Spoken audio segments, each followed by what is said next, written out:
Hello, welcome to the channel. Our Mighty King returns. I'm challenging you to read the Bible in a year. Jesus is calling us to get into His Word. It's day number 63, and we're finishing up the book of Deuteronomy today. Here we go.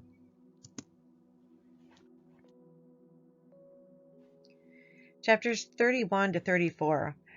So in chapter 31 of Deuteronomy, Moses' leadership ends, and he tells God's people that Joshua would succeed him and lead them into the promised land. In Deuteronomy 32, the Song of Moses is a song that praises God's power and faithfulness. In Deuteronomy 33, Moses blesses the tribes of Israel with a prophetic poem and a prayer. And in Deuteronomy 34, Moses dies on the mountain, with only God present with him.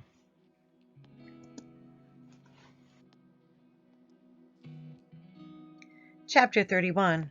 Joshua, the new leader of Israel. Then Moses went and spoke these words to all Israel. And he said to them, I am 120 years old today. I can no longer go out and come in. Also, the Lord has said to me, You shall not cross over this Jordan. The Lord your God himself crosses over before you. He will destroy these nations from before you, and you shall dispossess them. Joshua himself crossed over before you, just as the Lord has said.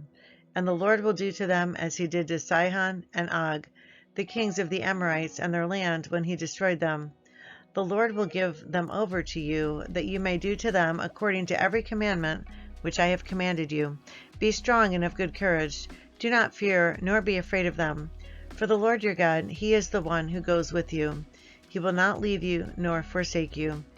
Then Moses called Joshua and said to him in the sight of all Israel, Be strong and of good courage, for you must go with this people to the land which the Lord has sworn to their fathers to give them, and you shall cause them to inherit it. And the Lord, he is the one who goes before you. He will be with you. He will not leave you nor forsake you. Do not fear nor be dismayed.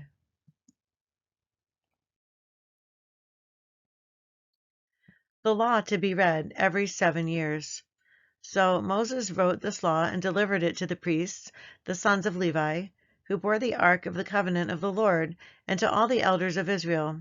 And Moses commanded them, saying, At the end of every 7 years, at the appointed time, in the year of release, at the Feast of Tabernacles, when all Israel comes to appear before the Lord your God, in the place which he chooses, you shall read this law before all Israel in their hearing. Gather the people together, men and women and little ones, and the stranger who is within your gate, that they may hear and that they may learn to fear the Lord your God, and carefully observe all the words of this law, and that their children who have not known it may hear and learn to fear the Lord your God, as long as you live in the land which you cross the Jordan to possess. Prediction of Israel's rebellion. Then the Lord said to Moses, Behold, the days approach when you must die. Call Joshua and present yourselves in the tabernacle of meeting, that I may inaugurate him. So Moses and Joshua went and presented themselves in the tabernacle of meeting.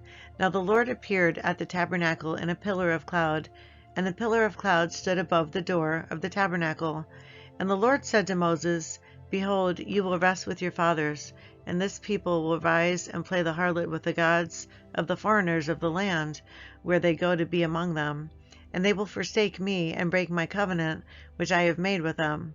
Then my anger shall be aroused against them in that day, and I will forsake them, and I will hide my face from them, and they shall be devoured. And many evils and troubles shall befall them, so that they will say in that day, Have not these evils come upon us, because our God is not among us? And I will surely hide my face in that day, because of all the evil which they have done, in that they have turned to other gods. Now therefore write down this song for yourselves, and teach it to the children of Israel. Put it in their mouths, that this song may be a witness for me against the children of Israel. When I have brought them to the land flowing with milk and honey, of which I swore to their fathers, and they have eaten and filled themselves and grown fat, then they will turn to other gods and serve them, and they will provoke me and break my covenant. Then it shall be, when many evils and troubles have come upon them, that this song will testify against them as a witness, for it will not be forgotten in the mouths of their descendants, for I know the inclination of their behavior today, even before I have brought them to the land of which I swore to give them. Therefore Moses wrote the song the same day, and taught it to the children of Israel. Then he inaugurated Joshua the son of Nun, and said, Be strong and of good courage, for you shall bring the children of Israel into the land of which I swore to them, and I will be with you. So it was, when Moses had completed writing the words of this law in a book, when they were finished, that Moses commanded the Levites, who bore the ark of the covenant of the Lord, saying, Take this book of the law, and put it beside the ark of the covenant of the Lord your God, that it may be there as a witness against you. For I know that after my death you will become utterly corrupt, and turn aside from the way which I have commanded you, and evil will befall you in the latter days, because you will do evil in the sight of the Lord, to provoke him to anger through the works of your hands. The Song of Moses. Then Moses spoke in the hearing of all the assembly of Israel the words of this song until they were ended.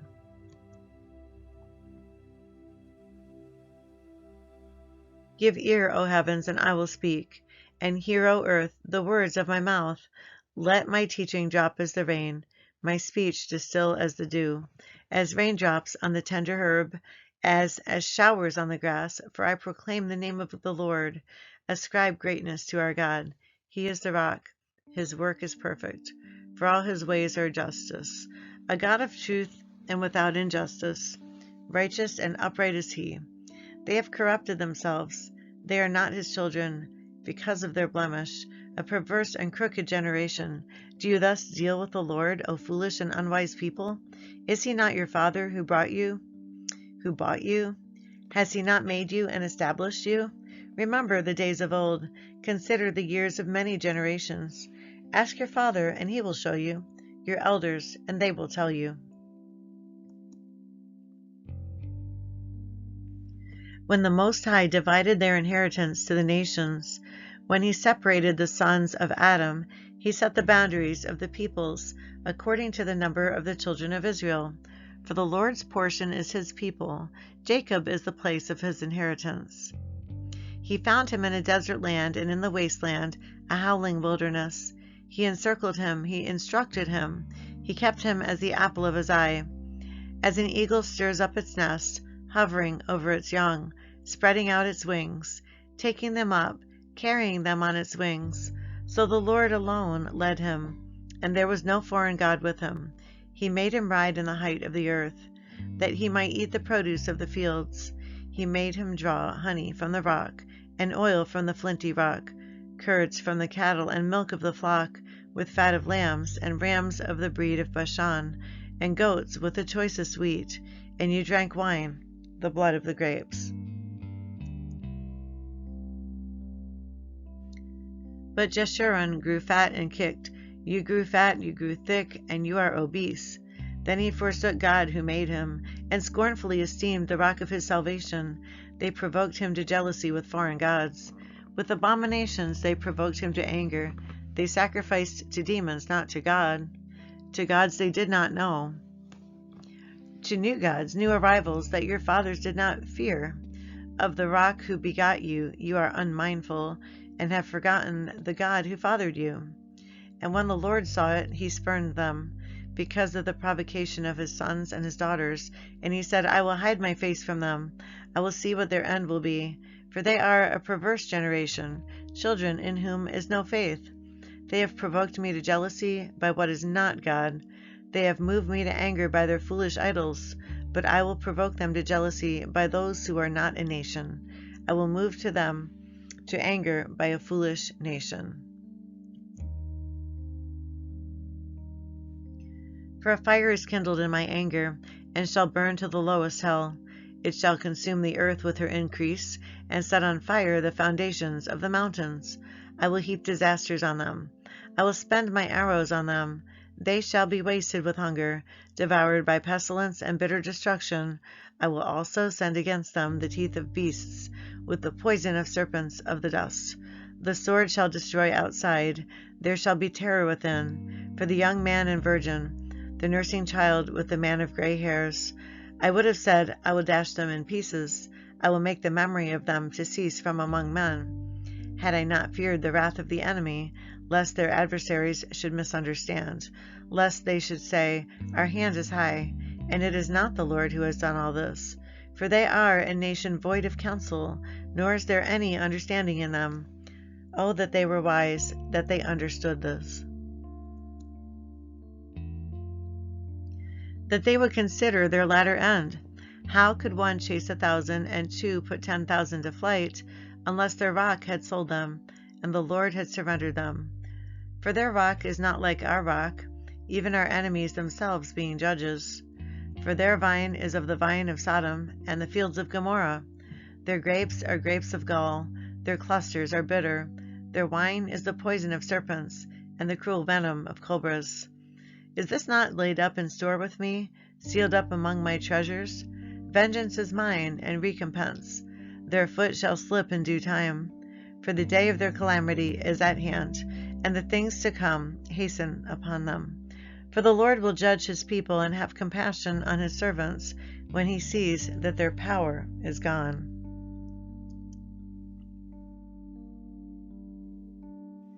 And there is no one remaining, bond or free. He will say, Where are their gods, the rock in which they sought their refuge? Who ate the fat of their sacrifices, and drank the wine of their drink offerings? Let them rise up and help you, and be your refuge. Now see that I, even I, am he, and there is no God besides me. I kill and I make alive, I wound and I heal, nor is there any who can deliver from my hand.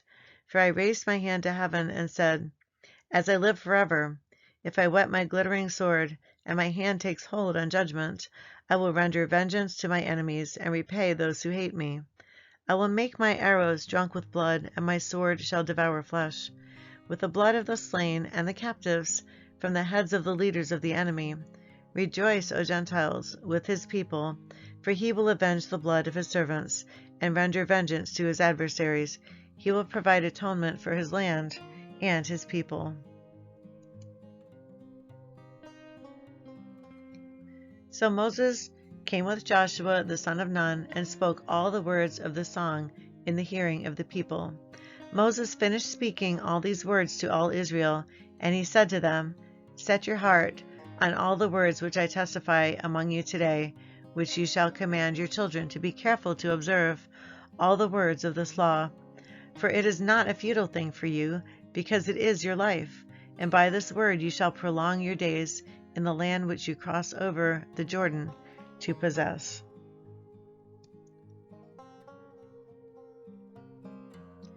Moses to die on Mount Nebo. Then the Lord spoke to Moses that very same day, saying, Go up this mountain of the Abarim, Mount Nebo, which is in the land of Moab, across from Jericho. View the land of Canaan, which I give to the people of Israel as a possession, and die on the mountain which you ascend, and be gathered to your people, just as Aaron your brother died on Mount Hor, and was gathered to his people, because you trespassed against me among the children of Israel at the waters of Meribah Kadesh, in the wilderness of Zin, because you did not hallow me in the midst of the children of Israel. Yet you shall see the land before you, though you shall not go there, into the land which I am giving to the children of Israel. I'm pausing for a moment just to share a quick note. This right here is Mount Nebo, and it is in current-day Jordan. It's part of the Abarim mountain range and is about 700 meters above sea level. Both Jericho and Jerusalem are visible from the summit of the mountain on a clear day. Moses' final blessing on Israel, chapter 33. Now this is the blessing with which Moses, the man of God, blessed the children of Israel before his death. And he said, The Lord came from Sinai, and dawned on them from Seir. He shone forth from Mount Paran, and he came with 10,000s of saints. From his right hand came a fiery law for them. Yes, he loves the people. All his saints are in your hand.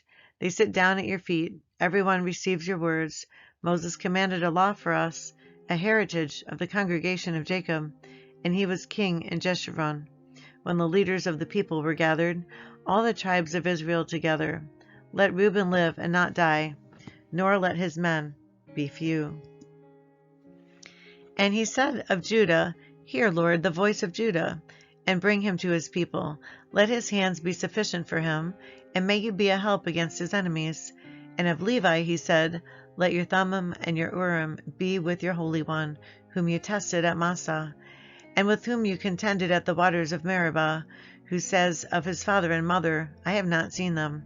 Nor did he acknowledge his brothers, or know his own children, for they have observed your word and kept your covenant. They shall teach Jacob your judgments, and Israel your law. They shall put incense before you, and a whole burnt sacrifice on your altar. Bless his substance, Lord, and accept the work of his hands. Strike the loins of those who rise against him, and of those who hate him, that they rise not again. Of Benjamin he said, The beloved of the Lord shall dwell in safety by him, who shelters him all the day long, and he shall dwell between his shoulders. And of Joseph he said, Blessed of the Lord is his land, with the precious things of heaven, with the dew and the deep lying beneath, with the precious fruits of the sun, with the precious produce of the months, with the best things in the ancient mountains, with the precious things of the everlasting hills, with the precious things of the earth and its fullness, and the favor of him who dwelt in the bush. Let the blessing come on the head of Joseph, and on the crown of the head of him who was separate from his brothers. His glory is like a firstborn bull, and his horns like the horns of the wild ox. Together with them he shall push the peoples to the ends of the earth. They are the 10,000s of Ephraim, and they are the thousands of Manasseh. And of Zebulun he said, Rejoice, Zebulun, in your going out, and Issachar in your tents. They shall call the peoples to the mountains. There they shall offer sacrifices of righteousness. For they shall partake of the abundance of the seas, and of treasures hidden in the sand. And of Gad he said, Blessed is he who enlarges Gad. He dwells as a lion, and tears the arm and the crown of his head. He provided the first part for himself, because a lawgiver's portion was reserved there. He came with the heads of the people. He administered the justice of the Lord, and his judgments with Israel. And of Dan he said, Dan is a lion's whelp, he shall leap from Bashan. And of Naphtali he said, O Naphtali, satisfied with favor, and full of the blessing of the Lord, possess the west and the south. And of Asher he said, Asher is most blessed of sons. Let him be favored by his brothers, and let him dip his foot in oil. Your sandals shall be iron and bronze. As your days, so shall your strength be. There is no one like the God of Jeshurun, who rides the heavens to help you, and in his excellency on the clouds. The eternal God is your refuge, and underneath are the everlasting arms. He will thrust out the enemy from before you, and will say, Destroy. Then Israel shall dwell in safety, the fountain of Jacob alone, in a land of grain and new wine. His heavens shall also drop dew. Happy are you, O Israel! Who is like you, a people saved by the Lord, the shield of your help and the sword of your majesty? Your enemies shall submit to you, and you shall tread down their high places. Chapter 34. Moses dies on Mount Nebo. Then Moses went up from the plains of Moab to Mount Nebo, to the top of Pisgah, which is across from Jericho. And the Lord showed him all the land of Gilead as far as Dan, all Naphtali and the land of Ephraim and Manasseh, all the land of Judah as far as the western sea, the south, and the plain of the valley of Jericho, the city of palm trees, as far as Zor. Then the Lord said to him, This is the land of which I swore to give Abraham, Isaac, and Jacob, saying, I will give it to your descendants. I have caused you to see it with your eyes, but you shall not cross over there. So Moses, the servant of the Lord, died there in the land of Moab, according to the word of the Lord. And he buried him in a valley in the land of Moab, opposite Beth Peor, but no one knows his grave to this day. Moses was 120 years old when he died. His eyes were not dim, nor his natural vigor diminished. And the children of Israel wept for Moses in the plains of Moab 30 days. So the days of weeping and mourning for Moses ended. Now Joshua, the son of Nun, was full of the spirit of wisdom, for Moses had laid his hands on him. So the children of Israel heeded him, as did the Lord had commanded Moses. But since then there has not arisen in Israel a prophet like Moses, whom the Lord knew face to face, in all the signs and wonders which the Lord sent him to do in the land of Egypt, before Pharaoh, before all his servants, and in all his land, and by all that mighty power, and all the great terror which Moses performed in the sight of all Israel. This concludes the book of Deuteronomy. What stood out to you the most in this amazing book? Leave me a note in the comment section and let me know. For me, I think it's the fact that Moses spoke to the Lord face to face and got to know him intimately, even his personality, his expectations, his limits, and his long-suffering and patience towards his children. Moses foreshadows Jesus because Moses made a way in the wilderness for the people to get to their promised land. Jesus makes a way for us to enter our promised land, which is heaven, by becoming the perfect sacrifice to pay for our sins. Consider Ephesians 2:18. Now all of us can come to the Father through the same Holy Spirit because of what Christ has done for us. Thanks for listening today, and I hope that you'll join me again tomorrow. Goodbye.